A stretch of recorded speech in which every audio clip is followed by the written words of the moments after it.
In October 1907, the American financial system stopped breathing. Banks failed in chain reactions, the stock market collapsed, and crowds formed outside bank doors, desperate to withdraw cash that might already be gone. There was no Federal Reserve, no central bank, no emergency backstop. If panic spread, the entire economy could implode. So the United States turned to a private citizen. One man summoned the nation's most powerful bankers to his library, locked the doors, and decided who would be saved and who would fail. His name was J.P. Morgan. And the decisions he made in that room didn't just end a crisis, they reshaped how money, power, and risk are managed to this day. America before. J.P. Morgan. A broken financial system. Before J.P. Morgan, the United States did not have a financial system in the modern sense. It had money, banks, and markets, but no structure capable of absorbing shock. In the 19th century, America operated without a central bank. After President Andrew Jackson dismantled the second bank of the United States in the 1830s, financial power became fragmented across thousands of private banks. Each issued its own banknotes. Each followed its own rules. Trust depended less on regulation and more on reputation. This created an economy that grew fast and broke often. Between 1865 and 1907, the United States experienced repeated financial panics. 1873, 1884, 1893, and finally 1907. Each panic followed a similar pattern. Excessive speculation inflated asset prices, credit tightened, confidence collapsed, and banks failed in waves. When depositors panicked, there was no institution strong enough to stop the bleeding. The federal government was largely powerless. It could not print emergency currency freely. It could not inject liquidity at scale. Under the gold standard, even the Treasury itself risked running out of gold during crises. Railroads made the situation worse. They were the largest businesses in the country, the biggest borrowers, and the most overextended. Companies built duplicate lines, undercut each other's prices, and financed expansion with enormous debt. When railroads failed, banks failed with them. When banks failed, entire regions froze economically. This was not an accident of growth, it was a structural flaw. The American economy had become too large, too interconnected, and too dependent on credit to function without coordination. But politically, Americans distrusted centralized financial power. Central banking was seen as elitist, foreign, even dangerous. That contradiction, a modern industrial economy running on a pre-modern financial structure, created a vacuum. And into that vacuum stepped private financiers who could impose order when the government could not. The most powerful of them all was J.P. Morgan. Who J.P. Morgan was and why he thought differently. John Pierpont. Morgan was not a self-made industrialist like Carnegie or Rockefeller. He was something else entirely, a financial architect. Born in 1837, Morgan was raised inside international finance. His father, Junius Spencer Morgan, was a powerful banker with deep ties to London, then the center of global capital. From a young age, J.P. Morgan was trained to think beyond borders, currencies, and national politics. He understood that money was global long before America did. Morgan was educated in Europe, fluent in the language of international banking, and deeply influenced by British financial discipline. Where American businessmen often chased rapid expansion, Morgan valued stability, order, and long-term control. This difference mattered. Morgan believed that unchecked competition was destructive. In his view, markets left entirely to themselves did not naturally reach balance. They collapsed into chaos. Price wars, overproduction, and reckless borrowing destroyed value, scared investors, and destabilized economies. His solution was coordination. Morgan believed industries should be rationalized, debts consolidated, and leadership centralized.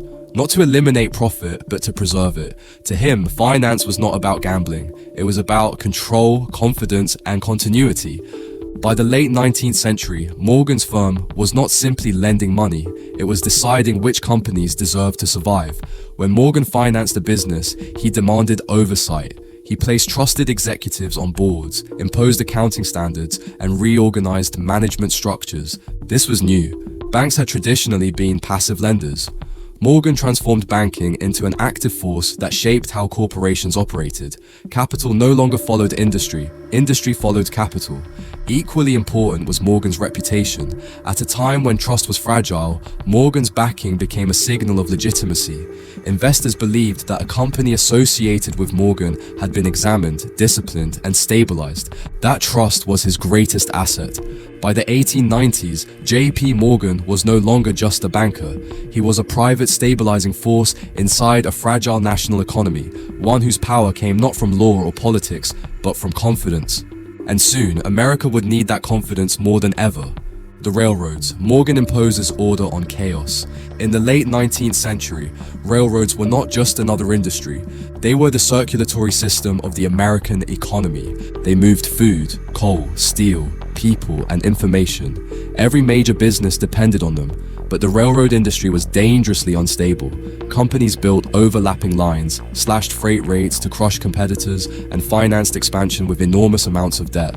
Bankruptcy was constant. This chaos terrified investors, and Morgan saw an opportunity. Instead of letting railroads destroy one another, Morgan stepped in as a financial organizer. When a railroad collapsed, Morgan didn't simply refinance it. He reorganized it. He forced competitors to cooperate, standardized pricing agreements, and replaced reckless managers with disciplined executives approved by his firm. This approach became known as Morganization.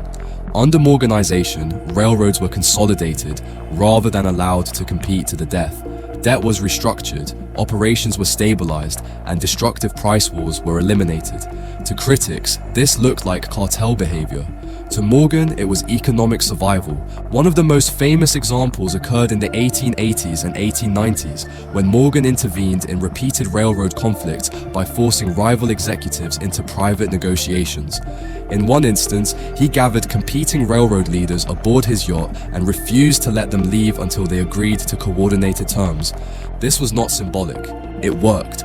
Railroad earnings stabilized. Investor confidence returned. Capital began flowing again.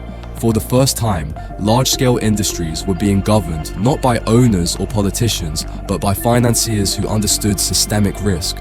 Morgan's railroad empire eventually extended influence over a majority of America's rail mileage. But more important than ownership was control through finance. Morgan didn't need to own companies outright. By controlling access to capital, he controlled behavior. This was revolutionary. It marked a shift from individual entrepreneurship to institutional capitalism, where financial stability mattered more than raw competition. The railroad reorganizations became a template that Morgan would later apply to steel, electricity, and manufacturing. But they also revealed something unsettling. A private banker was doing what no public institution could, enforcing discipline on the most important industry in the nation. America's financial system was no longer decentralized by choice, it was centralized by necessity, and J.P. Morgan was standing at the center of it. The Panic of 1893, Morgan saves the U.S. Treasury. By 1893, the United States economy was teetering on the edge of collapse. Railroad bankruptcies had triggered a nationwide panic. Major lines such as the Philadelphia and Reading Railroad defaulted, sending shockwaves through banks and investment firms that had financed them. Businesses closed, unemployment skyrocketed, and ordinary Americans rushed to withdraw savings from their local banks. Trust in the financial system evaporated almost overnight. The crisis was not merely corporate, it was governmental. The US Treasury's gold reserves, which backed the nation's currency under the gold standard, were dangerously low. Without sufficient gold, the dollar itself could lose credibility both domestically and internationally. The federal government lacked the mechanisms to inject liquidity into the system or stabilize the markets. Congress debated endlessly, but legislative solutions were too slow. Enter J.P. Morgan. Morgan recognized that the panic was systemic. A single failed railroad or bank was not the root problem. The real danger was the chain reaction, one failure triggering another until the entire financial system collapsed. He also understood that restoring confidence was as important as providing capital. Morgan organized a syndicate of the nation's largest private banks. Together, they agreed to lend gold to the US Treasury in exchange for government bonds. This intervention immediately stabilized the dollar, reassuring both domestic and foreign investors. Banks reopened, credit began to flow again, and panic subsided. It was unprecedented. A private citizen had rescued the nation's economy. Morgan acted not out of altruism, but out of a strategic understanding that financial instability threatened all wealth, including his own. The intervention worked, but it revealed a systemic vulnerability. The US had no public institution capable of managing large-scale financial crises. The nation was dependent on private financiers to maintain stability. This episode foreshadowed the even more dramatic panic of 1907, where Morgan would act again, this time with even greater authority, and it laid the intellectual groundwork for the creation of the Federal Reserve System in 1913. Morgan had become, in effect, the temporary central bank America lacked.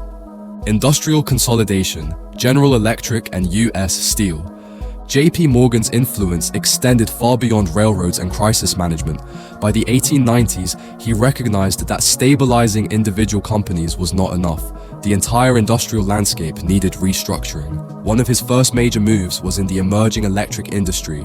Multiple companies were competing, undercutting one another, and creating market confusion. Morgan orchestrated a merger that would standardize the industry. He combined Thomas Edison's Edison General Electric with Thomson Houston Electric Company to form General Electric in 1892. This wasn't just a corporate merger, it was the creation of a nationally coordinated industrial powerhouse. GE standardized equipment, implemented uniform accounting practices, and became a model for future industrial consolidation. Investors knew that companies backed by Morgan were disciplined and reliable, a critical signal in a volatile market. But Morgan's most defining move came in 1901 with US Steel, the first billion-dollar corporation in history. Andrew Carnegie, the steel magnate, was ready to sell his empire. Morgan seized the opportunity and orchestrated a purchase that merged Carnegie Steel with several other steel companies, including Federal Steel and National Steel, creating a colossal industrial monopoly.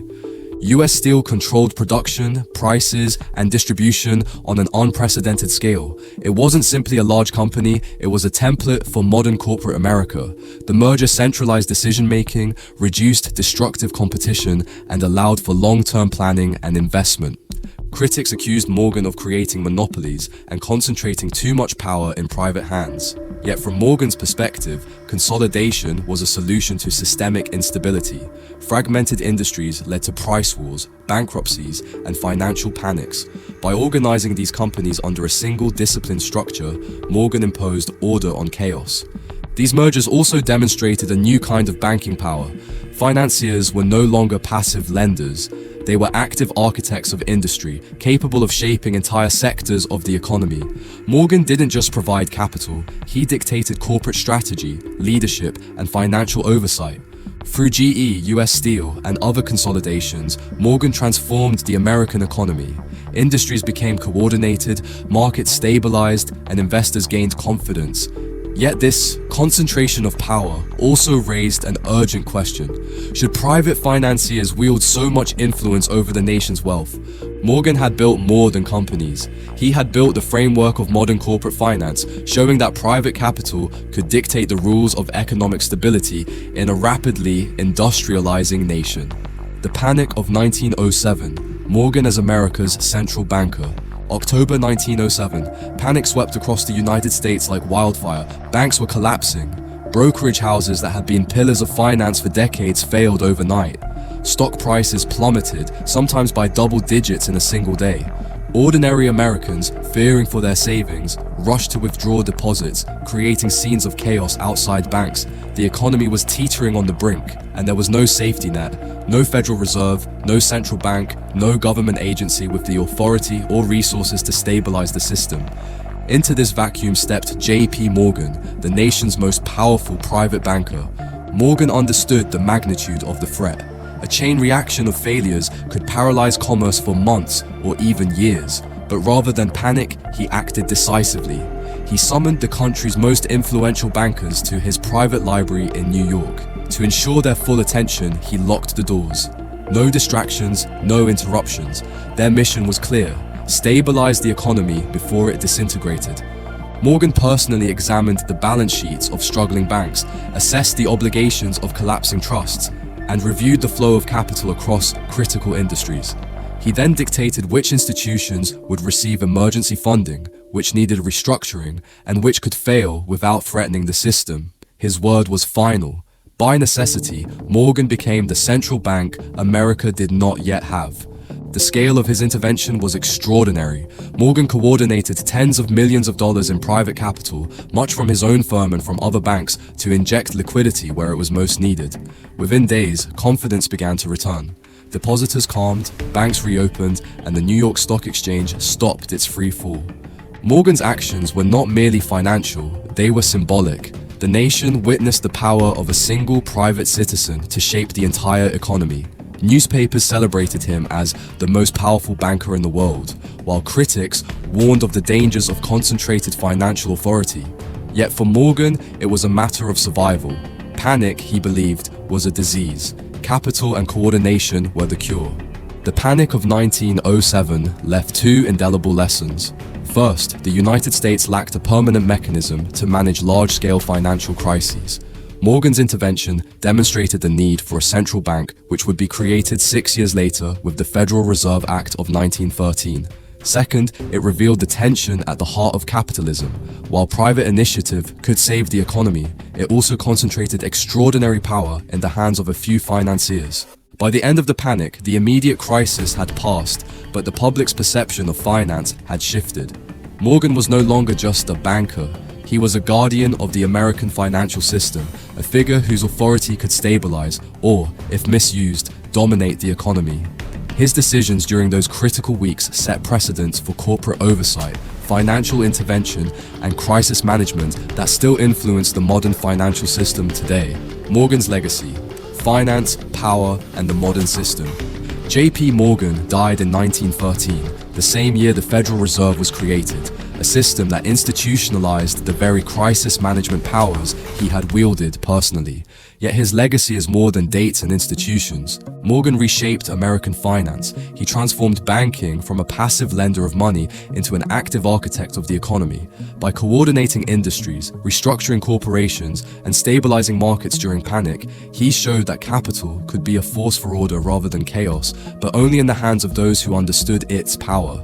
Through railroad reorganizations, mergers like General Electric and US Steel, and his interventions in 1893 and 1907, Morgan created a blueprint for modern corporate finance. Investment banking became central to economic growth, not just a tool for private profit. Banks no longer simply held deposits, they directed industries, guided labor, and stabilized entire markets. Yet Morgan's story is also a cautionary tale. For decades, his influence revealed the tension between private power and public oversight. One man had been able to dictate which banks survived, which companies thrived, and, effectively, the fate of the American economy. It took the creation of the Federal Reserve and later banking reforms to balance that power. Morgan's approach to finance, centralization, discipline, and foresight still echoes today. Concepts like too big to fail, corporate oversight, and coordinated bailouts trace directly to the precedents he set. The modern financial system, the way capital moves, crises are managed, and corporations are structured, bears his imprint. In the end, J.P. Morgan did not merely save banks or stabilize markets. He built the skeleton of the modern American financial system. His life forces us to ask enduring questions. How much power should private individuals hold? How should governments balance risk, regulation, and innovation? And how do you protect a complex economy from its own excesses? Morgan's era may have ended over a century ago, but his lessons remain. Order, discipline, and understanding the flow of capital are essential, whether you are a banker, a policymaker, or simply someone living in the world he helped shape.